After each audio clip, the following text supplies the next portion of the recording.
آج جہاں باقی عبادتوں میں سستی ہو رہی ہے، دعاؤں میں بھی لوگ پیچھے چلے جا رہے ہیں، مانگتے ہی نہیں ہیں، اور مانگتے ہیں تو پتہ نہیں کس اسٹائل سے مانگتے ہیں، توجہ نہیں ہوتی۔ اجتماعی دعاؤں پر زیادہ زور ہے، انفرادی پر زور نہیں ہے۔ کہیں مجمع دعا مانگ رہا ہوتا تو ہاتھ اٹھا کے آمین آمین شروع کر دیں گے، بس ٹھیک ہے، وہ بھی جائز ہے، لیکن دعا میں جو اصل ہے وہ انفرادی ہے۔ دیکھیں، جب آپ کسی سے اپنی حاجت پوری کرنے کے لیے، کچھ مانگنے کے لیے جاتے ہیں تو اکثر آپ کی کوشش ہوتی ہے کہ اس سے اکیلے میں ملو۔ اکثر کوشش کیا ہوتی ہے؟ سب کے سامنے نہیں، بلکہ آپ اس کو لیں گے، بھائی تھوڑی دیر کے لیے ذرا مفتی صاحب آپ سے کام ہے۔ ایسا ہی ہوتا ہے نا، ذرا چھاؤں میں آ جائیں تھوڑی دیر کے لیے، لوگ کہتے ہیں نا، مفتی صاحب کہہ رہے ہیں بھائی یہیں پوچھ لو، کہہ رہے نہیں ذرا سائڈ پہ آ جائیں۔ تو سائڈ پہ جانے کے بعد پھر آپ کہتے ہیں یہ مسئلہ ہے، فلانا مسئلہ ہے، ڈمکانا مسئلہ ہے۔ تو سائڈ پہ لے جانے سے بعض دفعہ یہ بھی ہوتا ہے کہ سب کے سامنے آدمی اپنی بات نہیں لانا چاہ رہا ہوتا، اور بعض دفعہ یہ بھی ہوتا ہے کہ میں اپنی بات توجہ کے ساتھ سنا سکوں۔ تو دعا میں انسان، اللہ تو سب کی بات سنتا ہے، مجمع میں بھی اور تنہائی میں بھی، لیکن آپ دعا مانگنے میں جو آپ کی طبیعت لگے گی، توجہ سے مانگو گے، وہ تنہائی میں زیادہ شوق سے، زیادہ رغبت سے مانگ سکتے ہو۔ اجتماع میں ایسی رغبت اور ایسی شوق سے انسان دعا نہیں مانگ سکتا۔ تو انفرادی دعائیں ہی ختم ہوتی جا رہی ہیں۔ قرآن مجید میں اللہ تعالیٰ نے رمضان کی جو آیتیں ہیں ان آیتوں کے بعد ذکر کیا، وَإِذَا سَأَلَكَ عِبَادِي عَنِّي فَإِنِّي قَرِيب، اے نبی ان سے کہہ دیجئے کہ جب یہ مجھ سے میرے بارے میں پوچھیں تو آپ ان کو بتا دیں کہ میں بہت قریب ہوں تمہارے۔ اجیب دعوت الداعی اذا دعان، جب کوئی پکارنے والا، دعا مانگنے والا مجھ سے دعا مانگے گا تو میں اس کی پکار کا جواب بولے بھائی، اس پکار کا جواب دوں گا۔ پکار کا جواب دینے کا مطلب کیا ہوتا ہے؟ قبول کروں گا اس کی دعا۔ جواب کا یہ مطلب نہیں کہ اچھا میں نے سن لیا ہے، چلو۔ ایک جواب تو یہ بھی ہوتا ہے نا، اچھا اب چپ ہو جا۔ ہم کسی کو پکار رہے ہوں، اگلا کہتے ہیں اچھا بھائی ٹھیک ہے، پتہ چل گیا، اب چپ کر کے بیٹھ جاؤ آرام سے۔ تو اللہ تعالیٰ جب جواب دیتے ہیں تو کیا مطلب ہوتا ہے؟ کہ اللہ تعالیٰ وہ دعا قبول کر رہے ہیں۔ ہم دعا کثرت سے مانگتے کیوں نہیں ہیں؟ اس کی وجہ یہ ہے کہ ہمارے ذہن میں ایک چیز شیطان نے بٹھا دی ہے کہ مانگو تب بھی ویسے کے ویسے ہی ہیں، نہیں مانگو تب بھی ویسے کے ویسے۔ وہ فلاں آدمی تو نہیں مانگتا، وہ تو پھر بھی اس کی تنخواہ اچھی مل رہی ہے، اور میں تو کئی سالوں سے دعائیں مانگ رہا ہوں، اے اللہ میری تنخواہ ڈبل نہیں کر سکتا تو کم از کم 50% ہی بڑھا دے، تو میں تو وہیں کا وہیں ہوں، میری تنخواہ میں تو کوئی اضافہ ہو نہیں رہا۔ تو ہم تو دیکھتے ہیں کہ ادھر دعا مانگو کچھ بھی نہیں ہو، سوائے ثواب کے کچھ بھی نہیں ملتا۔ یہ وہ چیز ہے جو انسان کو دعاؤں سے روکتی ہے۔ حالانکہ ہم پیغمبروں کی زندگی دیکھتے ہیں تو بات بات پر دعائیں مانگتے تھے، بہت کثرت سے، بہت زیادہ۔ نوح علیہ السلام، اچھا اللہ نے ان کی دعاؤں کو قرآن میں ذکر بھی کیا ہے۔ مناجات مقبولہ ایک دعاؤں کی کتاب ہے۔ حضرت مولانا اشرف علی تھانوی رحمہ اللہ تعالی نے قرآن اور حدیث کی دعاؤں کو ایک چھوٹی سی کتاب میں جمع کر کے ایک ہفتے پہ ڈیوائیڈ کر دیا ہے اس کو، کہ آپ روزانہ ان میں سے ایک حصہ پڑھیں گے تو پورا ہفتے میں وہ تقریباً تمام دعائیں کور ہو جائیں گی جو قرآن و سنت میں بیان کی گئی ہیں۔ وہ کتاب ضرور خریدیں، رکھیں اپنے پاس، مناجات مقبولہ کے نام سے۔ تو ہم دعا کیوں نہیں مانگتے؟ مسئلہ ہمارے ساتھ یہ ہے کہ ہم کہتے ہیں کہ جو مانگتا ہے وہ بھی وہینچ کا وہینچ، اور جو نہیں مانگتا ہے وہ بھی کوئی سرخاب کے پر تو لگ نہیں جاتے کوئی مانگ رہا ہو تو۔ یہ وہ مسئلہ ہے جس کی وجہ سے لوگ دعائیں مانگنے میں بخل سے کام لیتے ہیں، جبکہ پیغمبر کثرت سے دعائیں مانگا کرتے تھے، بہت زیادہ۔ جو پچھلی آسمانی کتابیں ہیں ان میں لکھا ہوا ہے کہ یعقوب علیہ الصلاۃ والسلام اتنی کثرت سے دعائیں مانگا کرتے تھے کہ سجدے میں جا کے کہ ان کے یہ جو گھٹنے ہیں اور سر میں سخت نشان بن چکے تھے، وہ جگہ زمین پہ لگ کے سخت ہو جاتی ہے نا، تو اتنی کثرت سے دعائیں، اتنی کثرت سے دعائیں۔ ہم نے جن بزرگوں کے ساتھ ٹوٹا پھوٹا وقت گزارا ان کو دیکھا کہ وہ دعا بہت لمبی لمبی دعائیں مانگا کرتے تھے، بہت لمبی۔ ہمارے شیخ کے سامنے جب کوئی آیا کرتا تھا دعا کے لیے کہتا تو ہاتھ اٹھائے بغیر ویسے ہی اس کو ایک دعا کا جملہ کہہ دیا کرتے تھے۔ تو کسی نے کہا کہ آپ ہاتھ اٹھا کے اس کے لیے دعا کیوں نہیں مانگتے؟ تو فرماتے تھے کہ جب میں ایک دفعہ ہاتھ اٹھا لیتا ہوں تو پھر اتنی آرام سے نیچے گراتا نہیں، کیونکہ پھر اللہ کے دربار میں اب ہاتھ اٹھا لیے تو پھر تو ایسا ان کا دل لگتا تھا، مانگتے چلے جاتے تھے، مانگتے چلے جاتے تھے۔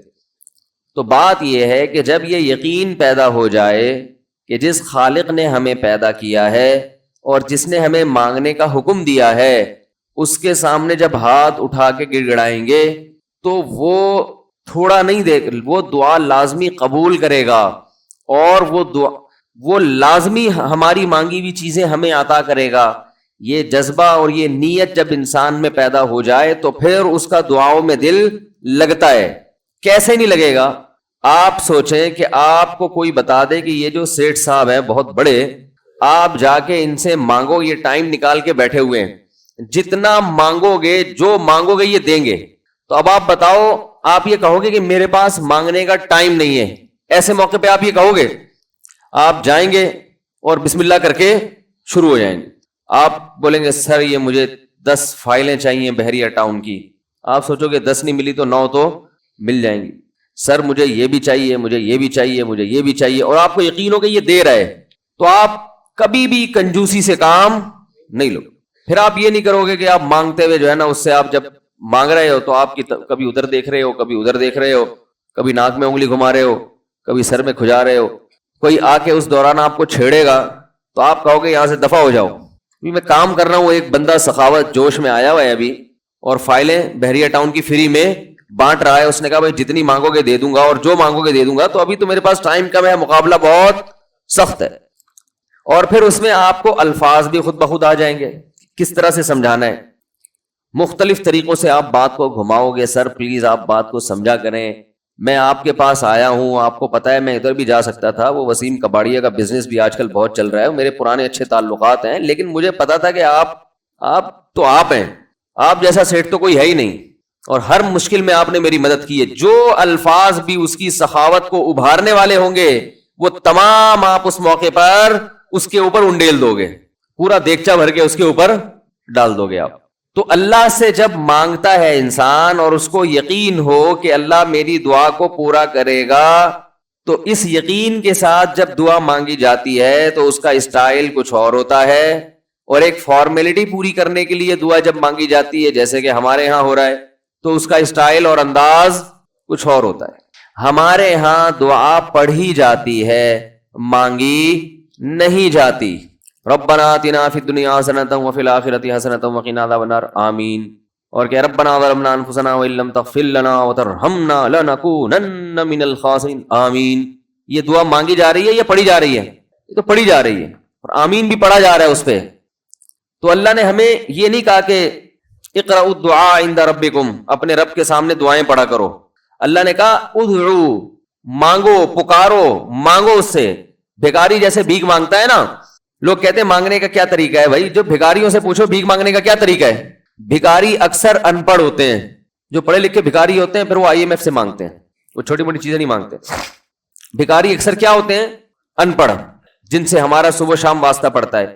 تو یہ کسی سے بھیک مانگنے کا طریقہ سیکھ کے آتے ہیں؟ بولو نا بھائی، کسی سے طریقہ سیکھ کے آتے ہیں کہ یار وہ ذرا فلاں بندے سے چندہ مانگنا، ذرا طریقہ بتانا۔ اگر کوئی بتائے گا بھی تو وہ کہے گا تو اپنے پاس رکھ، مجھے پتا ہے مجھے جیب اپنی کیسے بھرنی ہے۔ اس موقع پہ جو اس کی حالت دیکھ کے نا وہ اپنا منہ بھی ٹیڑھا ویڑا کرے گا، کپڑے بھی پھٹے پرانے، اور بہت گھمائے گا بات کو، ایسے منہ بنائے گا جیسے دنیا میں اس سے زیادہ غریب اور محتاج کوئی ہے ہی نہیں۔ سحری پانی سے کیے میں نے، گھر میں بچے بھوک سے بلک رہے ہیں، ایسی کہانیاں سنائے گا، ایسی کہانیاں سنائے گا۔ تو یہی حال انسان کا ہے جب اسے پتا ہو کہ میرا رب جو مانگوں گا وہ دے گا مجھے، تو پھر اس کے بھیک مانگنے کا انداز اور جو دعا مانگنے کا اسٹائل ہے وہ خود بخود فطرت اسے سکھا دیتی ہے، خود بخود اس کے اندر الفاظ آنا شروع ہو جاتے ہیں کہ ایسے مانگنا چاہیے۔ لیکن پرابلم یہ ہے، مسئلہ یہ ہے کہ دل میں یہ بات بیٹھ چکی ہے کہ قبول نہیں ہو رہی۔ عجیب حدیث ہے، رسول اللہ صلی اللہ علیہ وسلم نے ارشاد فرمایا کہ اللہ بندے کی دعا قبول کرتے رہتے ہیں، وہ مانگتا رہتا ہے قبول ہوتی رہتی ہے، وہ مانگتا رہتا ہے قبول ہوتی رہتی ہے، یہاں تک کہ ایک وقت ایسا آتا ہے کہ بندہ یہ کہتا ہے کہ میں مانگ رہا ہوں قبول تو ہو نہیں رہی، تو جب یہ کہتا ہے تو اس وقت قبول کرنا بند کر دیتے ہیں اللہ تعالیٰ۔ اللہ کہتے ہیں کہ اگر تو یہ سمجھ رہا ہے کہ قبول نہیں ہو رہی تو اب نہیں ہوگی۔ اب عجیب بات ہے یا نہیں ہے یہ حدیث؟ بھائی وہ بندہ کئی سال سے دعائیں مانگ رہا تھا اور پھر آخر میں آ کے کہتا ہے کہ قبول تو ہو نہیں رہی، تو ظاہر ہے کچھ نہیں ہو رہی ہوگی تبھی تو کہہ رہا ہے نا. اس کو ایسا لگ رہا ہوگا کہ قبول نہیں ہو رہی. بھائی اس کو یہ لگ رہا ہوگا کہ نہیں, جو چیزیں مانگ رہا ہوں وہ تو مل نہیں رہی, تو تبھی تو وہ کہتا ہے کہ قبول نہیں ہو رہی. تو سوال پیدا ہوتا ہے پھر اللہ قبول کرنا بند کیوں کر دیتے ہیں؟ اللہ تعالیٰ جب دعائیں قبول کرتے ہیں تو اس کا انداز وہ نہیں ہوتا جیسے ایک عام انسان جب کسی کو بھیک دیتا ہے. ایک عام فقیر جب آپ کے پاس آئے گا, آپ سے بھیک مانگے گا, 100 روپے دے دو, 20 روپے دے دو, آپ اٹھا کے 100 نہیں تو 20, 10-20 تو پکڑا دیتے ہیں اس کو, تو وہ یہ سمجھتا ہے کہ میری دعا کیا ہو گئی؟ قبول. لیکن اللہ تعالیٰ اس طرح دعا نہیں قبول کرتے. اگر اللہ اس طرح سے دعائیں قبول کرنا شروع کر دیں تو پھر یہ معاملہ غیب کا نہیں رہے گا. ادھر آپ نے دعا مانگی, اے اللہ میرے کاروبار کو بڑھا دے, لیلۃ القدر میں رو کے دعا مانگی, اور صبح صادق کے وقت آپ کا فون آیا کہ آپ کا کنٹینر کسٹم والوں کے شر سے محفوظ ہو گیا ہے, سمجھ میں پاس ہو گیا وہ, اور آپ کی چیز ڈبل قیمت پہ بک گئی ہے. پھر آپ نے دعا مانگی, اے اللہ تیری رحمت اس وقت جوش میں آئی ہوئی ہے, تو ایسا کر میرا بچہ بھی پاس ہو جائے, اس کے نمبر اچھے آ جائیں. ادھر فون آیا کہ آپ کا بچہ پہلی پوزیشن سے کامیاب ہو گیا. پھر آپ نے کہا آج اللہ کی رحمت بہت جوش میں آئی ہوئی ہے, اے اللہ میری بیوی بھی ٹھیک ہو جائے. تو بیگم صاحبہ کا فوراً فون آ گیا کہ میں ٹھیک ہو گئی ہوں, ہے بھائی میں ٹھیک ہو گئی. اے اللہ ساس صاحبہ بہت دنوں سے آگے بیٹھی ہوئی ہیں, جانے کا نام نہیں لے رہی, فون آ گیا کہ میں چلی گئی ہوں. اس طرح سے اگر دعائیں قبول ہونا شروع ہو جائیں تو میرے بھائی پھر یہ سارے کافر, یہ سارے لبرل لوگ جو اللہ کو مانتے ہی نہیں ہیں, یہ دنیا کا ہر کام چھوڑ کے مصلی بچھا لیں گے اور دعاؤں کو فوکس کرنا شروع کر دیں گے. دعا قبول ہوتی ہے مگر اس شخص کی جو اللہ پر غیب پر ایمان رکھتا ہے, جسے دعا قبول ہوتی ہوئی نظر نہیں آتی مگر وہ یقین کرتا ہے کہ دعا قبول ہو رہی ہے. صرف اس شخص کی دعا قبول ہوتی ہے, اس کے علاوہ کسی کی قبول نہیں ہوتی. بہت مشکل ہے بھائی سمجھانا. دعا سب کی قبول ہوتی ہے کا مطلب پتہ ہے؟ سب کی مطلب ان سب کی کہ جو یہ یقین رکھتے ہیں کہ قبول ہوتی بھی نظر نہیں آ رہی پھر بھی قبول ہو رہی ہے, ان لوگوں کی قبول ہوتی ہے دعا. حدیث سے پتہ چلتا ہے, اور اصل میں دعا مانگتے ہی یہی لوگ ہیں. اب آپ کہیں گے بھائی نظر تو آ نہیں رہی, جب میں جو چیز مانگ رہا ہوں وہ مل نہیں رہی, تو کیا ایسے قبول کا کرنا کیا ہے بھائی؟ یہ تو صرف مشورے مل رہے ہیں ہمیں کہ پھر بھی مانگتے رہو. تو ہم نے, وہ ایک فقیر تھا نا, ایک سیٹھ صاحب کے پاس آیا, کہنے لگا کہ بھائی ذرا کچھ پیسے مل جائیں گے, گھر میں ضرورت ہے. تو اس نے کہا اتنے ہٹے کٹے ہو کے بھیک مانگتے ہو, شرم نہیں آتی؟ تو اس نے کہا فی الحال میں نے آپ سے بھیک مانگی ہے, مشورہ نہیں مانگا. جب مشورہ مانگوں تو اس وقت مشورہ دے دینا کہ بھیک مانگنا میرے لیے مناسب ہے یا نہیں ہے بھائی. ابھی میں آپ سے پیسے مانگ رہا ہوں, مشورے کے لیے پھر کوئی اور ٹائم انشاءاللہ رکھ لیں گے, اس میں آپ سے مشورہ لوں گا کہ میرے جیسے آدمی کو بھیک مانگنا مناسب ہے یا نہیں. تو آپ کے ذہن میں بھی یہ خیال آ رہا ہوگا کہ ہم اللہ سے دعا مانگتے ہیں اور اللہ کی طرف سے جو چیز جو ہم مانگ رہے ہیں وہ تو مل نہیں رہی, بلکہ اللہ کی طرف سے مشورے مل رہے ہیں کہ مانگتے رہو قبول ہو رہی ہے, تو ہوتی بھی تو نظر نہیں آ رہی. کیا خیال ہے بھائی؟ ہوتی قبول ہوتی بھی نظر تو نہیں آ رہی. تو یاد رکھیں دعا تو لازمی قبول ہوتی ہے. اگر آپ کو قبول ہوتی بھی نظر نہیں, دعا قبول ہونے کے انداز مختلف ہیں. اللہ تعالیٰ کے جس طرح سے قبول کرتے ہیں نا, وہ عام لوگوں کی طرح نہیں آپ کو چیزیں پکڑا دیتے. یہ تو غیب سے معاملہ ختم ہو جائے گا. اللہ کی حکمت کا تقاضا یہ ہے کہ اس طرح سے قبول کروں کہ قبول ہو مگر اس کو پتا نہ چلے, کیونکہ وہ اللہ کا دربار ہے, اس کی کچھ قیمت ہے کہ وہ ہر ایک کو مانگنے کی توفیق نہیں دیتا. بھائی آپ نے کبھی دیکھا کہ کوئی سیٹ ایسے ہی دکان کھول کے بیٹھ جائے کہ آؤ جو مانگو میں دوں گا؟ ایسے تو کیا ہوگا کہ پورا نظام خراب ہو جائے گا نا. پھر آپ 10 فائلیں تھوڑی مانگیں گے, پھر تو آپ کہیں گے پورا بحری اٹاؤن میرے حوالے کر دو, پھر تو آپ یہ کریں گے نا. یہ تو میں نے ایک مثال دی تھی, عملاً ایسا نہیں ہوتا. عملاً وہی آ کے بیٹھے گا اور وہی آپ کو پیشکش کرے گا کہ اس کے کچھ اصول اور ضابطے ہوں گے, ان قواعد پہ آپ پورے اترتے ہوگے تو آپ کو وہ گھسنے دے گا. اللہ کے بھی کچھ اصول اور ضابطے ہیں, ساری دعائیں قبول کرے گا, جو مانگو گے صرف اتنا نہیں بلکہ بڑھا کے دے گا. لیکن اصول یہ ہے کہ اللہ کہتے ہیں کہ جب میں دوں گا تو نظر نہیں آئے گا, مگر یقین رکھنا ہے کہ کیا کر رہا ہوں, میں دے رہا ہوں, پھر دیتا رہوں گا میں. پھر بات وہیں آگے کھڑی ہو جاتی ہے کہ ایسے دینے کا کیا فائدہ کہ ہماری سمجھ میں نہیں آ رہا کہ پتہ نہیں کیسے دے رہا ہے اللہ تعالیٰ. تو یاد رکھیں اللہ تعالیٰ کے دینے کا انداز تھوڑا مختلف ہے. وہ کیا ہے؟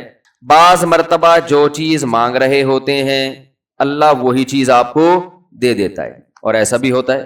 ہمیشہ ایسا تو نہیں ہوا ہوگا کہ جو چیز مانگی اور نہیں ملی ہو. کئی بار ایسا ہوا ہے کہ جو مانگا وہ اللہ نے دے دی, فوراً مسئلہ حل ہو گیا. بعض دفعہ بلکہ اس سے بھی پہلے کا اسٹیپ، بسا اوقات تو آپ دعا مانگ ہی نہیں رہے ہوتے، آپ اس کو دعا سمجھ رہے ہوتے ہو، لہذا اس میں وہ جان ہوتی نہیں ہے، تو قبولیت کا پھر سوال ہی پیدا نہیں ہوتا. آپ دعا پڑھ رہے ہوتے ہو، مانگ رہے نہیں ہوتے. تو اللہ نے تو دعائیں قبول کرنے کا کہا ہے، دعائیں پڑھنے پر کہا ہو، وعدہ کیا ہو، ایسا ہمارے علم میں کوئی حدیث نہیں ہے. دیکھیں یونس علیہ الصلوۃ والسلام جب مچھلی کے پیٹ میں تھے تو یونس علیہ السلام کو اپنی خطا کا احساس ہوا کہ میں اللہ کی پرمیشن کے بغیر اپنی قوم کو چھوڑ کے آ گیا ہوں. ان کو احساس ہو گیا، تبھی اللہ نے مجھے مچھلی کے پیٹ میں ڈال دیا ہے. تو اب آپ نے مچھلی کے پیٹ میں جا کے یہ دعا مانگی، لا الہ الا انت سبحانک انی کنت من الظالمین. اے اللہ تیرے سوا کوئی عبادت کے لائق نہیں ہے، سبحانک تو ہر عیب سے پاک ہے، تو نے جو مجھے مچھلی کے پیٹ میں ڈال دیا تو یہ تیری غلطی نہیں ہے، تو ہر عیب سے پاک ہے. انی کنت من الظالمین، میں ہوں ظلم کرنے والا اپنی جان پہ، مجھ سے غلطی ہوئی ہے. اللہ تعالیٰ کو آپ کا یہ مانگنا اتنا پسند آیا کہ مچھلی کو حکم دیا کہ ان کو ساحل پر اگل دو. اور نہ صرف یہ کہ مچھلی نے آپ کو ساحل پہ ڈالا، وہ انبتنا علیہ شجرۃ من یقطین، یقطین کوئی درخت تھا وہ بھی اللہ نے اگا دیا دھوپ سے بچانے کے لیے. لیکن جب مصیبتوں میں ہم یہ کلمہ پڑھتے ہیں لا الہ الا انت سبحانک انی کنت من الظالمین، تو ہم یوسف علیہ السلام والے جذبے سے یہ کلمے میں جو الفاظ ہیں وہ مانگتے نہیں ہیں، بلکہ ہم یہ کلمہ پڑھتے ہیں. سمجھ رہے؟ پڑھنے کی بھی برکتیں ہوتی ہیں، میں اس کا منکر نہیں ہوں، لیکن ہمارے جو ورڈنگ ہوتی ہے نا وہ مانگنے کا اسٹائل نہیں ہوتا.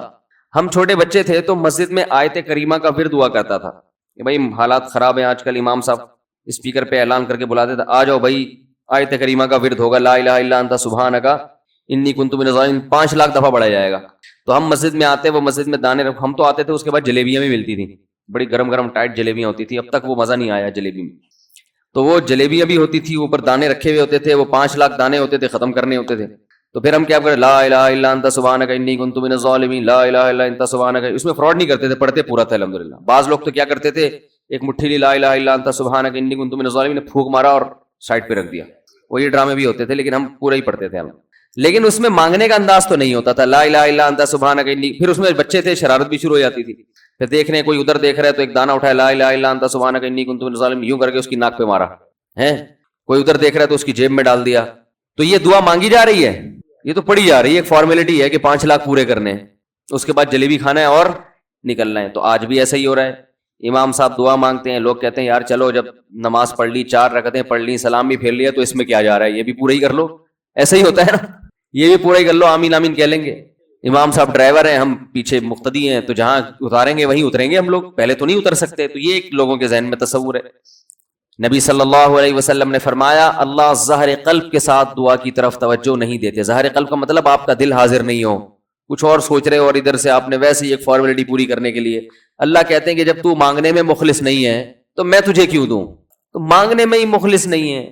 تو بعض دفعہ بلکہ اکثر ایسا ہوتا ہے کہ ہماری دعا میں جان ہی نہیں ہوتی. آدم علیہ السلام کو جب جنت سے نکالا گیا تو پریشان تھے، بے چین تھے، مضطرب سے، میں کیا کروں کہ اللہ مجھ سے خوش ہو جائے. اس بے چینی میں الفاظ نہیں آ رہے سمجھ میں. فَتَلَقَّى آدَمُ مِن رَبِّهِ كَلِمَاتٍ، اللہ فرماتے ہیں اللہ نے آدم کے دل میں کلمات ڈال دی ہے ان کی بے چینی کو دیکھ کر کے اس طرح سے مجھے مانگو. جب انسان اخلاص کے ساتھ دعا مانگتا ہے تو الفاظ کا القاء کہاں سے ہوتا ہے؟ اللہ کی طرف سے وہ القاء ہونا شروع ہوتا ہے. اللہ کہتے ہیں اس طرح سے مانگ. حضرت حکیم اختر صاحب رحمہ اللہ تعالیٰ نے ایک واقعہ بیان کیا.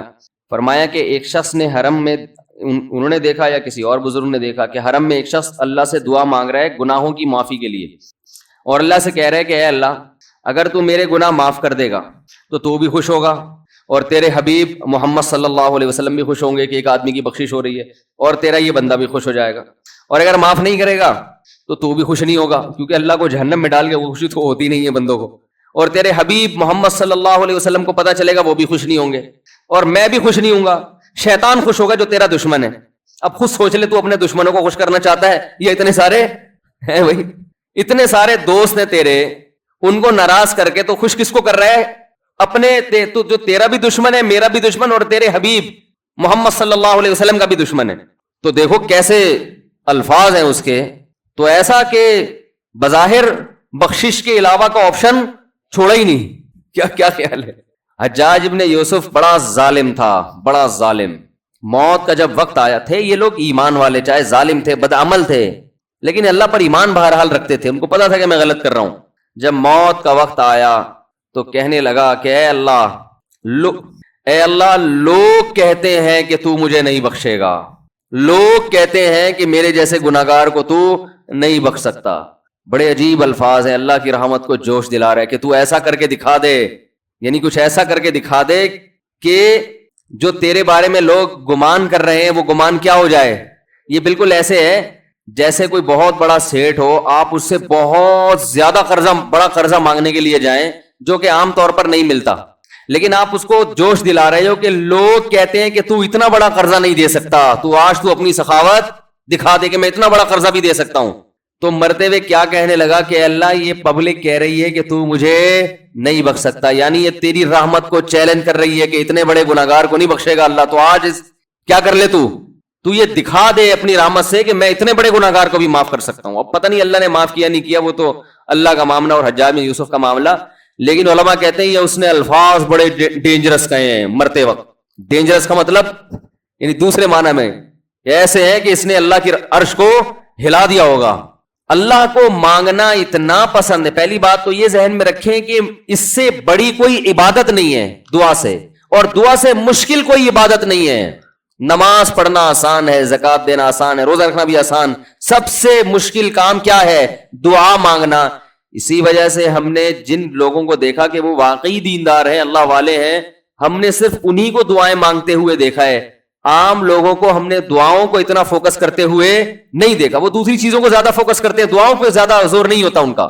وظیفوں پہ تو ہوگا صبح شام، یہ والا اتنی دفعہ، وہ والا اتنی دفعہ، وہ بھاگ گئی واپس آ جائے اس کے لیے اتنی دفعہ، وہ جا نہیں رہی اس کے لیے اتنی دفعہ. یہ وظیفوں پہ تو ہوگا زور. ایسے ہوتا ہے نا ہاتھ اٹھا کے اللہ سے گڑگڑا کے مانگا جائے، یہ چیزیں کم. میں جب حج پہ گیا تو اپنے شیخ مرشد کے ساتھ تھا. پہلے ہی ہم نے ان کو دیکھا تھا بہت زیادہ دعائیں مانگتے ہیں، وہ بہت زیادہ ان کو دعاؤں میں دل لگتا ہے، بہت دعائیں مانگتے ہیں. تو مجھے کسی نے بتایا کہ یہ جب بیت اللہ کو دیکھتے ہیں تو اتنی لمبی دعا مانگتے ہیں کھڑے کھڑے کہ تم ان کے ساتھ ٹھہر نہیں سکتے. میں نے کہا کیوں نہیں ٹھہر سکتے، ہم جوان ہیں، ان کی عمر زیادہ ہو گئی اور ان کو کچھ بیماریاں بھی ہیں. تو میں نے کہا ہو جائے مقابلہ پھر، ٹھیک ہے نا، دیکھتے ہیں کون زیادہ لمبا ٹھہر لیتا ہے. تو جب بیت اللہ پہنچے، ان کی نظر بیت اللہ پہ پڑی، ذرا قریب گئے. یہ جو کہتے ہیں نا بیت اللہ پہ نظر پڑتے ہی وہیں ٹھہر جاؤ شروع ہو جاؤ، ایسا نہیں ہے. بیت اللہ پہ اگر نظر پڑی ہے آپ کی تو کوئی بات نہیں، اور قریب چلے جائیں. کوئی دوسرا عمل کرنے سے پہلے دعا مانگیں. پہلی نظر کا مطلب یہ ہوتا ہے کہ جب نظر پڑی ہے تو اب طواف شروع کرنے سے پہلے یا کوئی دوسرا عمل کرنے سے پہلے آپ جا کے دعا مانگیں. تو وہ دور سے نہیں بلکہ جتنا قریب جا کے مانگیں اتنا زیادہ اچھا. لوگ کیا کرتے ہیں، یوں منہ نیچے کر کے جا رہے ہوتے ہیں کہ پہلی نظر پڑ گئی تو پھر دعا کا موقع نکل جائے گا، تو یوں وہ جو ٹکرا بھی جاتے ہیں. کچھ نہیں ہوتا، نظر پڑ جائے تو اور تھوڑا قریب جائیں، قریب جا کے دعا مانگیں. تو ان کو ہم نے دیکھا کہ انہوں نے دعا مانگنا شروع کی، میں بھی کھڑا ہو گیا ساتھ میں. ہم نے کہا چلو ہم بھی مانگتے ہیں. تو وہ اتنی دیر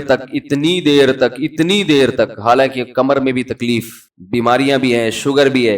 تو بالآخر میں نے ہتھیار ڈال، میں نے کہا میں اتنی دیر کھڑا نہیں ہو سکتا. اور میں پھر اب بیٹھتے ہوئے شرم بھی آ رہی تھی کہ وہ بولیں کہ میری عمر زیادہ ہے اور یہ دیکھو ابھی جوان، شادیاں تو کرتا رہتا ہے، تو یہ کیا شادیاں کرے گا جو کھڑا نہیں ہو سکتا اتنی دیر. تو وہ اتنی دیر ہو گئی تو میں بیٹھ گیا واقعی. تو کئی ایسے ہمارے اکابر گزرے ہیں، بزرگ گزرے ہیں، 1 گھنٹہ 2 گھنٹہ 3 گھنٹہ. مرکز میں، تبلیغی مرکز میں کسی نے بتایا کہ ایک بزرگ کو میں نے دیکھا صبح اشراق کے وقت دعا مانگنا شروع کی ہے اور ظہر کی نماز میں اٹھے. اشراق کے وقت دعا مانگنا شروع کی اور کب اٹھے؟ یہ وہ لوگ تھے جن کا دعاؤں میں دل لگتا تھا. اب بتائیں دعا مشکل عبادت ہے یا نہیں ہے؟ حضرت عمر رضی اللہ تعالی عنہ کا قول ہے، فرماتے ہیں کہ مجھے اس بات کی پرواہ نہیں ہوتی کہ میری دعا قبول ہو رہی ہے کہ نہیں ہو رہی، مجھے اس کی فکر رہتی ہے کہ دعا مانگنے کی توفیق مل رہی ہے کہ نہیں مل رہی. کیونکہ اللہ جب ناراض ہوتا ہے نا کسی سے، مانگنے کی توفیق چھین لیتا ہے اللہ تعالیٰ. اور مانگنے کی توفیق دی ہوئی، اس کا مطلب اگر ناراض ہے بھی تو اتنا زیادہ نہیں ہے، تھوڑا بہت ہے، وہ تلافی چاہتا ہے کہ آپ کر لو.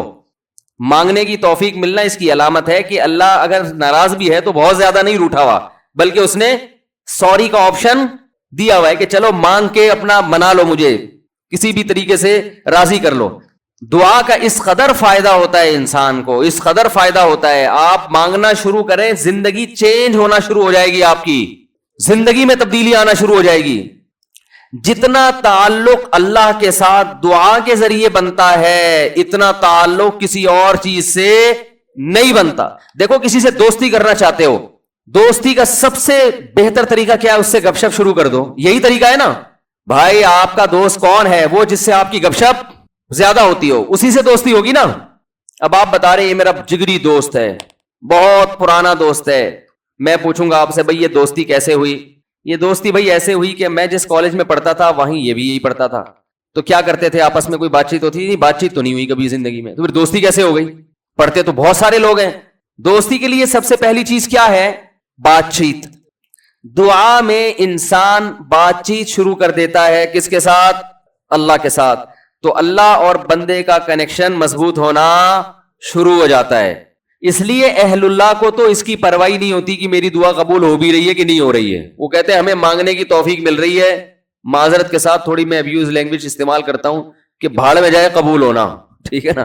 ہمیں تو اس بادشاہ کے دربار میں ہاتھ پھیلانے کی توفیق مل رہی ہے, بس ہمارے لیے اتنا کافی ہے. تعلق بحال ہے ہمارا اس سے. تو میں یہ عرض کر رہا تھا کہ کبھی ہماری جو دعائیں قبول نہیں ہوتی بسا اوقات اس کی وجہ یہ ہوتی ہے کہ ہمارا وہ عمل دعا ہوتا ہی نہیں ہے.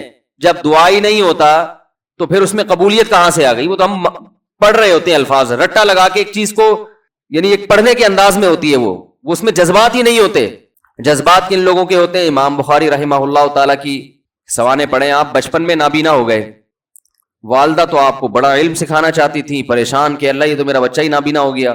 تو رات کو مصلے پہ گڑ گڑا کے دعا مانگنا شروع کی, اے اللہ میرے بچے کی بینائی واپس لوٹا دے, اے اللہ اس کی بینائی واپس لوٹا دے. اتنا مانگا ہے کہ روتے روتے دعا مانگتے مانگتے آنکھ لگ گئی, خواب آیا. دو فرشتے آپس میں بات کر رہے ہیں کہ اللہ نے اس عورت کی دعا قبول کر لی ہے اور اس کے بچے کو بینائی لوٹا دی ہے. جب آنکھ کھلی ہے تو دیکھا کہ بچے کی بینائی واپس لوٹ چکی تھی, بینائی واپس لوٹ چکی تھی. ہندوستان میں ایک بزرگ تھے, رمضان نام تھا ان کا, یہاں کراچی ہجرت کر کے آ گئے تھے ہندوستان سے. تو جو کوئی اس طرح کے بڑے لوگ ملتے تھے نا جو بھی نیک ہوں پرہیزگار ہوں, تو میں ان سے تھوڑا سا انٹرویو لیتا تھا کہ آپ نے کوئی ایسی کوئی واقعہ دیکھا ہو, کوئی کرامت دیکھی. انہوں نے اپنا بڑا دلچسپ واقعہ سنایا. فرماتے ہیں کہ میں نے اپنی آنکھوں سے دیکھا کہ ہندوستان کے ایک علاقے میں جو بلوائی تھے نا, جو بلوا کرنے والے ہندو تھے, انہوں نے دہشت گردوں نے مسلمانوں کے علاقوں پہ حملہ کر دیا. مسلمان بہت تھوڑے تھے, مقابلہ نہیں کر سکتے تھے. کہتے ہیں کہ ایک بزرگ تھے وہیں کہیں مظاہر علوم کے یا دیوبند کے. مقصد میرا یہ نہیں ہے کہ وہ دیوبند کے علاوہ کوئی بزرگ نہیں ہوتا, وہ چونکہ واقعہ ان کا اس لیے, کوئی لوگ اس پہ بھی کہتے ہیں کہ اپنے مسلک کو وہ کر رہے ہیں, وہ اتفاق سے تھے وہاں کے, تو اس لیے میں نے بول دیا. تو وہ مکان کی چھت پہ کھڑے ہو گئے اور اللہ سے دعا مانگنے لگے. بہت گڑ گڑا کے دعا مانگی انہوں نے کہ اللہ ان لوگوں کے شر سے ہمیں بچا لے. تو یہ جو واقعہ سنانے والے تھے نا, انہوں نے مجھے خود بتایا, کہتے میں نے اپنی آنکھوں سے دیکھا کہ گھوڑوں پہ آسمان سے فرشتے نازل ہو رہے ہیں اور ان کے ہاتھ میں بڑی بڑی راڈیں ہیں, گزند ہیں, اور وہ زمین پہ نازل ہو کر انہوں نے ان بلوائیوں کے خلاف حملہ کر دیا, مارا ان کو. میں نے جب یہ واقعہ ایک دفعہ بیان کیا تو یوٹیوب پہ جب یہ واقعہ گیا تو اس علاقے کے جو مسلمان تھے ان کے کمنٹس آئے کہ یہ واقعہ یہاں پر ہوا ہے اور اس گاؤں میں ہوا ہے. نہیں یاری بات سمجھ میں. تو یہ کیا ہے؟ دعا مانگنے والے کی جو دعا ہے نا اس میں طاقت تھی, وہ مانگ رہا تھا گڑ گڑا کے. آپ نے دیکھا ہوگا آج کل ہم نماز استسقا پڑھتے ہیں, بارش پھر بھی نہیں ہوتی. عموماً ایسا ہی چل رہا ہے سسٹم جو چل رہا ہے نا, نماز استسقا پڑھ رہے ہیں, بارش نہیں ہو رہی, تو اللہ سے اچھی امید رکھتے ہیں کہ قبول ہوتی ہوں گی دعائیں. لیکن پہلے دعائیں نماز استسقا کی فوراً قبول ہوتی تھی اور ان کا ظاہر بھی قبول ہوتا تھا. یہ ہم نے بھی اپنے بڑوں سے بھی سنا. میری دادی نے, اللہ ان کی مغفرت کرے, خود بتایا. انہوں نے بتایا کہ ہندوستان میں جب بارشیں برسنا ختم ہو جاتی تھی تو مظاہر علوم سے, دیوبند سے علماء کی ایک جماعت نکلتی تھی, سہارنپور سے, اور عورتیں, بچے, مرد, بوڑھے سب ان کے ساتھ نکل کے میدان میں جاتے تھے. خود انہوں نے اپنا واقعہ سنایا. کہہ رہے ہم جاتے تھے میدان میں بوسیدہ کپڑے پہن کے. نماز استسقا میں یہی ہے نا کہ بوسیدہ کپڑے پہن کے جاؤ, اپنے مواشی کو بھی لے کر جاؤ اور شہر سے باہر جاؤ اور دھوپ میں اللہ سے گڑ گڑا کے دعائیں مانگو. تو کہتے ہیں ہم جب جایا کرتے تھے بارش کی دعا مانگنے کے لیے تو اتنا یقین ہوتا تھا کہ بارش ہوگی کہ تمبو ساتھ لے کر جاتے تھے کہ جب بارش ہوگی نا تو وہاں دیگیں پکیں گی اور کھانا کھایا بھی جائے گا, خوشی میں کھلایا بھی جائے گا. تو وہ کھانے کا سامان گھر سے لے کر جایا کرتے تھے. اور انہوں نے بتایا کہ ہم نے خود دیکھا ہے کہ نماز استسقا کے لیے دعائیں ہو رہی ہیں اور آسمان پہ بادل آئے اور بارش برسنا شروع, اور ہم سب کیا کر رہے ہیں؟ تمبو لگا کے کھانا کھا رہے ہیں خوشی میں. یہ میں نے خود سنا. نمازی تھی ماشاءاللہ, پرہیزگار تھی, مولانا عبد الرحیم رائے پوری رحمۃ اللہ علیہ سے بیعت بھی تھی وہ. یہ اس لیے فضائل سنا رہا ہوں کہ بھائی امید ہے کہ انشاءاللہ جھوٹ نہیں بولا ہوگا انہوں نے. وہ جھوٹ کیوں بولیں گی بھائی, ان کو کوئی پیسے مل رہے تھے. یہاں ہمارے پڑوس میں یہی اسی مسجد میں سامنے ایک ڈاکٹر صاحب رہا کرتے تھے, آپ کو معلوم ہوگا. یہاں ایک ڈاکٹر صاحب رہتے تھے نا سامنے والے گھر میں. ان کے والد صاحب بھی بوڑھے آدمی تھے, اللہ تعالیٰ اگر زندہ ہیں تو اور عمر میں برکت دے, انتقال ہو گیا تو اللہ ان کی مغفرت کرے. میرے سے بڑی گپ شپ تھی ان کی. مجھے بس یہ کہتے تھے آپ اتنے پتلے کیوں ہیں؟ اب تو میں تھوڑا موٹا ہو گیا, بہت ہی پتلا تھا. کہہ رہے ہیں آپ مولوی ہو کے اتنے باریک سے کیوں ہیں؟ وہ ایسی گپ شپ میں مذاق کرتے تھے. تھے جڑے ہوتے ہیں نا کچھ زندہ دل قسم کے, لاہور کے تھے, پنجاب کے اصل. تو انہوں نے بھی, ان سے بھی گپ شپ ہوتی تھی. انہوں نے بھی ایسے, میں نے ان کو بتایا کہ ہماری دادی سے ہم نے سنا کہ وہاں ہندوستان میں جب جایا کرتے تھے نماز استسقاء کے لیے تو بارش ہو جاتی تھی. آپ نے کبھی ایسا دیکھا؟ انہوں نے کہا ہم نے خود اپنی آنکھوں سے دیکھا. انہوں نے اپنے 2 واقعات سنائے. ایک انڈیا کا, وہ انڈیا کے پنجاب سے ان کا تعلق تھا. کہنے لگے کہ ایک مرتبہ بارش رک گئی تو ہم بارش کے لیے یعنی دعا مانگنے کے لیے نماز استسقاء کے لیے گھر سے نکلے. سنت یہ ہے کہ نماز استسقاء میں آپ ایک تو آبادی سے دور جائیں, نمبر 2 تھوڑے بوسیدہ کپڑے پہن کے جائیں, سب جائیں, بچے بھی جائیں, عورتیں بھی جائیں, مرد بھی جائیں, بوڑھے بھی جائیں, سب لوگ جائیں, اور بہت لمبی دعا مانگی جائے, بہت اطمینان کے ساتھ دعا مانگی جائے. تو وہ کہتے ہیں کہ ہم جب نکل کے جا رہے تھے تو ہندو یہ کہہ رہے تھے یہ موسلے بارش برسانے جا رہے ہیں. ہندوؤں کو اتنا یقین تھا, موسلے کہتے ہیں نا, موسٹلی ہندو زیادہ تر موسلے ہی کہتے ہیں مسلمانوں. تو کہہ رہے تھے کہ یہ کیا کرنے جا رہے ہیں؟ موسلے بارش برسوانے جا رہے ہیں. کہتے ہیں کہ جب گئے ہیں دعا مانگی ہے, انتہائی شدید گرمی.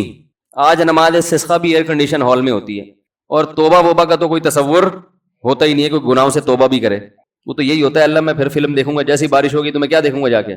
تو گناہ سے تو قرآن کیا کہتا ہے, یا قوم استغفروا ربکم, گناہوں سے معافی مانگو, یرسل السماء علیکم مدرارا, آسمان سے موسلا دھار بارشیں برسائے گا. تو نماز استسقاء کا جو کانسیپٹ تھا وہ یہ تھا کہ آپ اللہ سے اپنے تمام گناہوں کی معافی مانگیں. تو گناہوں کی معافی کا تو ہمارے ذہن میں ہی نہیں ہوتا, اور وہ امام پہ ڈال دیتے ہیں جو بیچارہ دعا مانگ رہا ہے نا کہ اس کی وجہ سے قبول نہیں ہوئی. وہ تو اخلاص سے مانگ رہا ہوتا ہے. مسجد کا امام جو ہے وہ پبلک میں ایسے ایسے ماشاءاللہ بدماشوں کی کثرت ہوتی ہے. کوئی بہن کی وراثت کھا کے بیٹھا ہے, کوئی یتیم کا مال دبا کے بیٹھا ہوا ہے. چلو اب دبا لیا, مال کھا لیا, اب توبہ تو کرنا کہ اللہ میں واپس دے دوں گا. وہ نہیں ہوتا, اللہ میں قحط سے مر جاؤں, بارش نہ ہو کوئی مسئلہ نہیں ہے, میں مر جاؤں گا قحط سے, مگر میں بہن کا پلاٹ واپس بولو بھائی نہیں کروں گا. تو پھر کہاں بارش ہوگی میرے بھائی؟ اللہ کہہ رہے ہیں تم بدماشی چھوڑنے کے لیے تیار نہیں ہے. تو وہ انہوں نے اپنا واقعہ سنایا کہ ہم گئے, ہم نے دعا مانگی, اور وہ جو ہمارے امام صاحب تھے انڈیا میں, کوئی جالندھر یا کوئی لدھیانہ کا واقعہ ہے, کہہ رہے ہیں وہ سردے میں گئے ہیں اور اوپر سے اتنی شدید گرمی تھی کہ وہ ہماری کمر جو ہے نا دھوپ کی وجہ سے ایسا لگ رہا تھا جل جائے گی. مگر امام صاحب جو سردے میں جا کے روئے ہیں اور پبلک کو رلایا انہوں نے کہ اللہ جب تک بارش برسے گی نہیں یہاں سے ہم ہلیں گے نہیں. یہ اب دیکھیں جس کو اطمینان ہوگا وہ اتنی دیر تو سردے میں پڑا رہے گا, ورنہ وہ کہے گا یار کچھ ہونے والا تو ہے نہیں, خام خامے کمر جلا کے آ جاؤ. کہہ رہے ہیں وہ انہوں نے گڑ گڑائے ہیں, وہ ایسا گڑ گڑائے ہیں اور کمر ہماری جل جل کے لگ رہا تھا کہ وہ خراب ہی نہ ہو جائے. اور پھر انہوں نے مجھے خود سنایا واقعہ, کہتے ہیں ہم نے دیکھا کچھ دیر ہوئی ہے, اس کے بعد گہرے بادل آئے ہیں اور وہیں بارش برسنا شروع ہو گئی ہے. اور کہہ رہے ہیں جب تیز بارشیں ہوئی ہیں تو ہم جب واپس آ رہے تو ہندو ہنس رہے اور کہہ رہے تھے یہ موسلے بارش برسوا کے آ رہے ہیں. ہندوؤں کو بھی یقین ہوتا تھا یہ موسلے بڑے تیز ہیں. آج کا جو موسلا ہے میرے بھائی ہم جیسے نالائقوں پر مشتمل ہے, تو پھر ہم اپنی ذمہ داری پوری نہیں کر رہے. اللہ کہتے تمہیں یقین نہیں ہے, تو پتہ نہیں کیا کر رہا ہے یہاں بیٹھ کے, ادھر توجہ. میں تو دیکھا ہے دعا مانگتے مانگتے نا جیب میں چیک کر رہے ہوتے ہیں کتنے پیسے پڑے ہوئے, 5,000 کا تو ہے نا, وہ خراب تو نہیں ہوا. ہاں بھائی آمین, پھر وہ پھر وہ تھوڑی دیر میں یہاں کھو جائے گا, پھر ادھر کھو جائے گا. 10 کام ہو رہے ہیں, دل نہیں لگ رہا, ایک فارمیلٹی پوری ہو رہی ہے, تو یہ کیسے حساب چلے گا میرے بھائی؟ تو دعا قبول ہوتی ہے, بعض دفعہ ایسے ہوتی ہے جیسے میں نے آپ کو بتایا, اس طرح سے بھی ہوتی ہے کہ ادھر مانگی اور ادھر اللہ نے بارشیں برسانا شروع کر دی. اور بعض دفعہ دعا ایسے قبول ہوتی ہے, اچھا کچھ کر کے دعا مانگو تو زیادہ قبول ہوتی ہے. کچھ اللہ کے لیے کیا ہو نا, جیسے حدیث میں آتا ہے 3 آدمی غار میں بند ہو گئے, بڑا زبردست واقعہ ہے وہ حدیث میں. غار میں گئے تھے, اوپر سے پتھر لڑکا اور غار کا منہ بند, اب نکلنے کا راستہ ہی نہیں. اور ان کو کوئی آواز بھی نہیں باہر جا سکتی, فون وون تو ہوتا نہیں تھا پہلے. تو اب ان کو یقین ہو گیا کہ اب ہمارا انجام سوائے موت کے کچھ نہیں ہے, اس میں تڑپ تڑپ کے مرنا ہی اور کچھ نہیں ہوگا. تو تینوں نے کہا کہ بھائی دیکھو, اللہ کو اپنے کسی اچھے عمل کا واسطہ دے کے دعا مانگو. ہم میں سے کسی سے کوئی زندگی میں اچھی نیکی ہوئی ہو جو آپ سمجھتے ہو کہ بہت اچھی نیکی ہے, تو اس نیکی کا اللہ کو واسطہ دے کے دعا مانگی جائے. تو مشہور حدیث ہے, جلدی مکمل کرتا ہوں. ایک نے کہا اللہ میں بکریاں چراتا تھا, گھر آیا, اپنے بچوں کو دودھ پلانے سے پہلے میں نے کہا والدین کو پلاؤں گا, والدین سو گئے تھے, تو ساری رات سرہانے ان کے سرہانے کھڑا رہا تھا میں سر کے پاس. ان کو جگاؤں گا بھی نہیں کہ نیند خراب ہو, اور ایسا بھی نہیں ہوگا کہ پہلے بچوں کو پلا دوں, پہلے ماں باپ بعد میں اپنے بچے. پوری رات پیالہ لے کے سر کے کنارے کھڑا رہا, جب صبح اٹھے تو پھر ان کو پلایا, اٹھا بھی نہیں رہا. والدین کی خدمت کتنی بڑی نیکی ہے دیکھو. اللہم ان کنت فعلت ذلک ابتغاء وجہک فاصرف عنا ما نحن فیہ فاکشف عنا ما نحن فیہ. اے اللہ اگر میں نے یہ تیرے لیے کیا تھا اور تجھے یہ میری نیکی پسند آ گئی ہے, تو آج جس مصیبت میں مبتلا ہے اللہ اس مصیبت سے ہمیں نجات دے دے. کیسی اللہ کی قدرت, وہ پتھر ہلائے اپنی جگہ سے. پتہ چلا میرے بھائی, ماں باپ کی خدمت بڑی بڑی چٹانوں کو اپنی جگہ سے ہلا دیتی ہے بغیر کسی وجہ کے. اتنا بڑا عمل ہے یہ. آج برداشت نہیں ہوتا ہے, نہ باپ کی ڈانٹ برداشت ہوتی ہے, نہ ماں کی ڈانٹ برداشت ہوتی ہے. دیکھو اللہ چاہتے پورا پتھر ہلا دیتے, لیکن اللہ نے کہا کہ سب کا عمل سامنے آ جائے نا, تو اللہ نے تھوڑا سا ہلایا پتھر کے, ابھی ہلکی سی ہوا آئے بس ہے بھائی, تاکہ باقی دو کی نیکیاں بھی سامنے. ویسے تو اللہ کو اتنا پسند آیا کہ اللہ چاہتے تو ہٹا دیتے نا پتھر.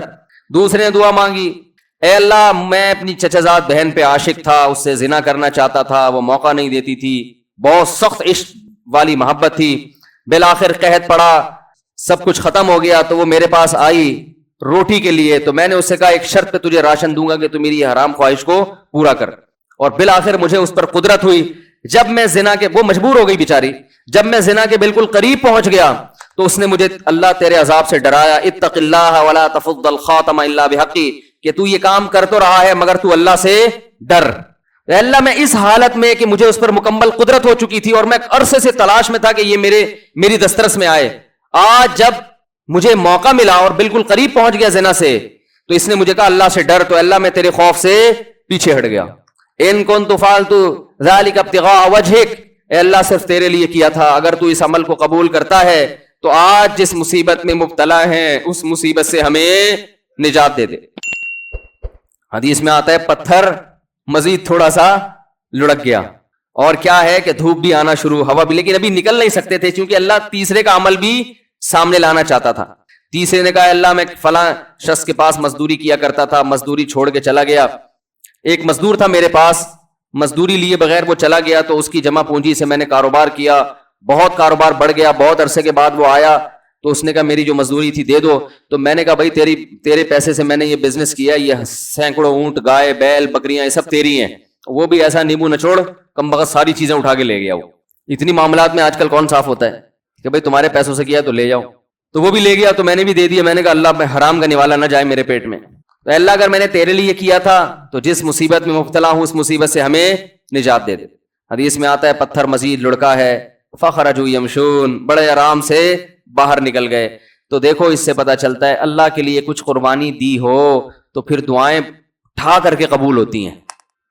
جو لوگ بینک کی ملازمت چھوڑ دیتے ہیں, بڑی قربانی ہے, ان کی دعائیں بہت تیزی سے قبول ہوتی ہیں. داڑھی رکھنے کا ماحول نہیں ہے لیکن آپ رکھ لو اللہ کے لیے, دعائیں انشاءاللہ تیزی سے قبول ہونا. بولو نا بھائی کیا جا رہا ہے, کیوں قبول ہوتی ہے بھائی؟ سارا دن اللہ کے لیے, سارا دن اللہ کے لیے بھوک پیاس کو برداشت کیا, تو اب اللہ کہتے ہیں تو نے میرے لیے قربانی دی, اب تو مانگ جو مانگے گا میں تجھے عطا کروں گا. حج میں دعائیں کیوں قبول ہوتی ہیں؟ 6-7 لاکھ روپے آپ کے خرچ ہوئے, آپ اتنی دور گئے, آپ نے وہاں دھکے کھائے, تو عرفات کے دن ایسی دعائیں قبول ہوتی ہیں. حدیث میں آتا ہے شیطان خاک سر پہ ڈالتا ہے کہ آج میری پورے سال کی محنت برباد ہو گئی ہے. لیکن ہم نے دیکھا ہے عرفات میں بھی دعائیں نہیں مانگ رہے لوگ, وہاں بھی ایک اجتماعی دعاؤں کا ماحول بنایا ہوا ہوتا ہے, ایک آدمی بیٹھا ہوا سب آمین آمین لگا رہے ہیں. بھائی وہاں تو کم از کم کچھ جا کے کچھ الگ سے اللہ سے گڑگڑا کے مانگ لو, دل لگاؤ اس دعا میں. دعائیں قبول ہوتی ہیں صفا و مروہ کی پہاڑیوں پر. وہاں حضرت ہاجرہ نے ایک عمل کیا تھا نا, کتنی بڑی قربانی دی تھی کہ ایک ایسی زمین نہ جہاں گھاس کا تنکا, وہاں اللہ کے لیے قربانی دے کر اپنے بچے کے ساتھ رہنا شروع کیا. اور پھر آزمائش آئی اللہ کی طرف سے, بچہ ایڑیاں رگڑ رہا ہے, پانی کا نام و نشان نہیں ہے, لیکن وہ اللہ سے شکایت نہیں کر رہی کہ اللہ تو نے تو مجھے مروا دیا, کہاں لا کے میرے شوہر نے مجھے ڈال دیا, بھاگ رہی ہیں ادھر سے ادھر ادھر سے ادھر. کیسا اللہ کی رحمت کو جوش آیا کہ میرے لیے قربانی دی, اب میں تجھے ضائع نہیں ہونے دوں گا. ایسا چشمہ پانی کا پیدا کر دیا, ہزاروں لاکھوں کروڑوں حاجی اب تک سیراب ہوتے چلے آ رہے ہیں, وہ چشمہ ختم ہونے کا نام نہیں لے رہا. تو صفا اور مروہ کی پہاڑی پر جب آپ صحیح کرتے ہیں, علماء کہتے ہیں حدیث سے بھی ثابت ہے, وہاں لمبی لمبی دعائیں مانگنی چاہیے کھڑے ہو کر, کیونکہ یہ وہ موقع ہے جہاں آپ نے تو قربانی نہیں دی, لیکن اللہ کی ایک بندی نے بہت بڑی قربانی, تو دوسرے کی قربانی کو بھی انسان کیش کرا سکتا ہے. تو کچھ کرنے کے بعد جب مانگا جائے تو قبولیت کا امکان بڑھ جاتا ہے. ہم اللہ کے لیے کچھ قربانی دینے کے لیے تیار ہی نہیں ہے, کچھ کرنے کے لیے تیار ہی نہیں ہے, مانگنے کے لیے بھی تیار نہیں ہے. بلکہ اللہ نے ہمیں دعائیں بھی سکھائی ہیں, کیسی پیاری دعائیں سکھائی ہیں قرآن مجید میں اور احادیث میں. اللہم ارزقنی حبک وحب من یحبنی یحبک وحب عملی یقربنی الی حبک. اور ایک اور دعا سکھائی, اللہم ارزقنی حبک اللہم ارزقنی حبک وحب من ینفعنی حبہ عندک اللہم فکما رزقتنی مما احب فاجعلہ قوتا لی فیما تحب وما زویت عنی مما احب فاجعلہ فراغا لی فیما تحب. ہم لوگ دعائیں بھی عجیب عجیب چیزوں کی مانگ رہے ہوتے ہیں. کیسے پیارے الفاظ سکھائے, اے اللہ تو مجھے اپنی محبت دے دے, میرے دل میں کیا کر دے, اپنی محبت ڈال دے. وحب من ینفعنی حبہ عندک, اور ان لوگوں کی محبت بھی یا ان چیزوں کی محبت دل میں ڈال دے کہ جن سے محبت کرنے سے تیری محبت میں مزید ترقی ہو جائے. ایسی چیزوں کی محبت دل میں ڈال دے کہ ان کی محبت کا فائدہ ہو آخرت میں, اور تیری محبت میں اضافہ ہو جائے. جیسے والدین کی محبت, بیوی بچوں کی محبت, اس سے اللہ کی محبت اور بڑھتی ہے نا, یہ تو اللہ کا حکم ہے.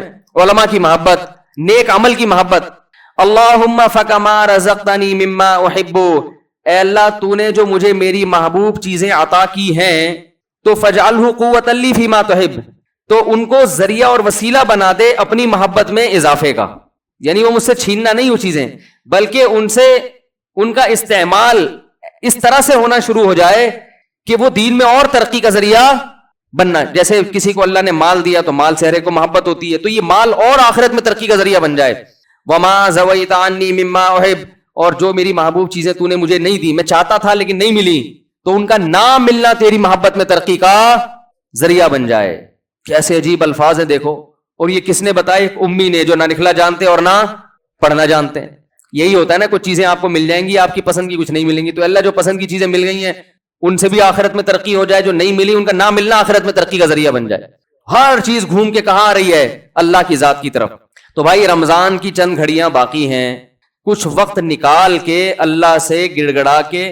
علماء کہتے ہیں روزانہ 24 گھنٹے میں ایک ٹائم ایسا ہونا چاہیے کہ جس میں آپ روز ایک وقت اللہ سے تفصیل سے گڑ گڑا کے دعا مانگ کے معمول بنائیں اپنا.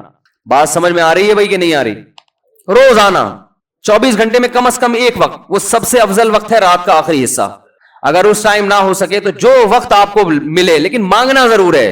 اور یہ یقین کر لینا ہے کہ جس کے سامنے ہاتھ پھیلا رہے ہیں وہ محروم نہیں کرتا. نبی صلی اللہ علیہ وسلم نے فرمایا, ان اللہ لا یستحیی, اللہ تعالیٰ کو اس سے حیا آتی ہے, ان یردہما خائبین, کہ جب کوئی بندہ اس کے سامنے ہاتھ پھیلائے تو اللہ اس کو خائب و خاسر واپس لوٹائے.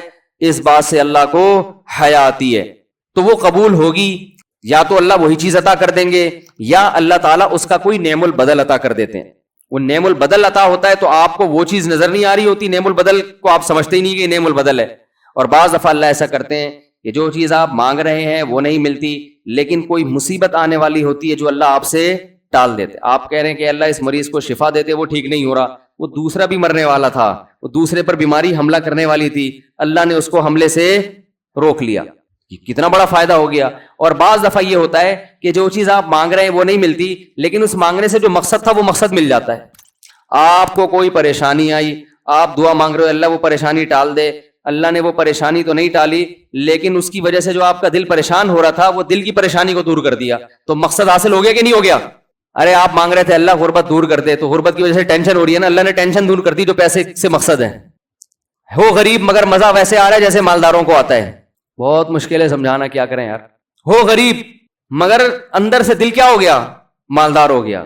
سکون وہ ملے گا جو اللہ نے مالداروں کو بھی عطا نہیں کیا ہوگا, ویسا سکون مل جائے گا. آپ بیماری میں دعا مانگ رہے ہو اللہ شفا دے دے, شفا تو نہیں ملی مگر اسی بیماری پر اطمینان نصیب ہو گیا جو ایک صحت مند آدمی کو ہوتا ہے, صبر نصیب ہو گیا, اور کچھ نہیں.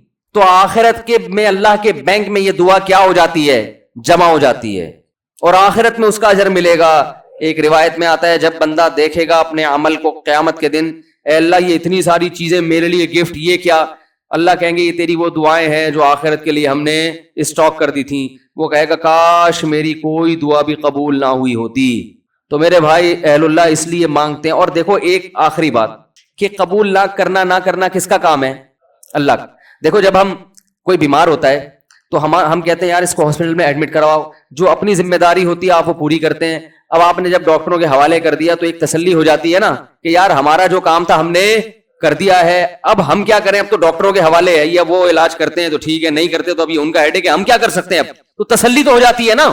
تو مسلمان جب اللہ کے دفتر میں فائل جمع کرا دے, معاملے اٹکے ہوئے آپ کے, آپ نے اللہ کے آفس میں فائل جمع کرا دی کہ میں نے اپنا کام کر لیا, گڑ گڑا کے دعا مانگ لی ہے, تو مسلمان کو بھی ایک تسلی ہو جاتی ہے کہ بھائی اب اللہ کے حوالے ہے, وہ قبول کر لے تو بھی ٹھیک ہے, نہیں کرے تو وہ انشاءاللہ اب فیصلہ کس کے حق میں ہوگا, میرے حق میں, کیونکہ اللہ تعالیٰ ضائع نہیں کرتا اپنے بندے. تسلی ہو جاتی ہے کہ اب یہ دعا قبول ہو تو بھی ٹھیک ہے, قبول نہ ہو تو بھی ٹھیک ہے.